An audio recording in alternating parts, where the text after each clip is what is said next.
20 tiyinga sotilmagan iymon. Bir necha yil ilgari bir masjid imomi Londonga ko'chib kelgan edi. U hamisha uydan masjidga avtobusda borar, u chiqadigan vaqtda avtobus ko'pincha bo'sh holatda bo'lar edi.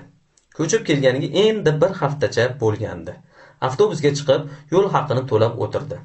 Haydovchi qaytimiga keragidan 20 tiyin ortiqcha berib yuborganini ko'rgan imom biroz o'ylanib, ichida o'ziga dedi: "Men albatta bu ortiqcha mablag'ni qaytarishim zarur. Chunki bu ortiqcha pul mening haqqim emas."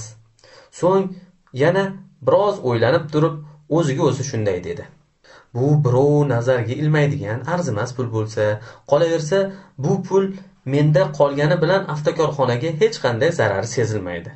Demak, men bu pulni Allohning hadyasi deb qabul qilib, o'zimda olib qolaman-da, haydovchiga indamayman." Nihoyat avtobus imom tushadigan bekatga kelib to'xtadi.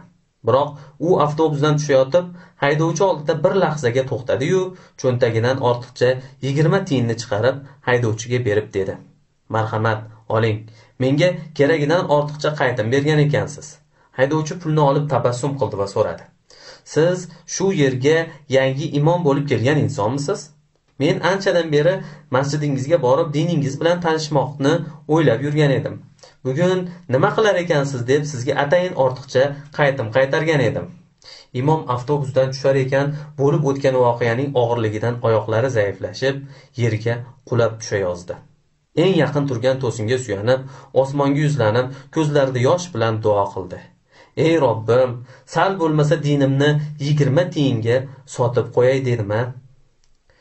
Hikmat: biz uchun arzimas bo'lib ko'rinadigan ba'zi ishlar boshqalar uchun juda ahamiyatli bo'lishi mumkin. Biz uchun arzimas bo'lib ko'ringan kichik xatolar bizlarni kuzatib turgan insonlar uchun biz haqimizda, dinimiz, e'tiqodimiz, millatimiz, xalqimiz haqida noo'rin xulosa chiqarishlarga sabab bo'lib qolishi mumkin.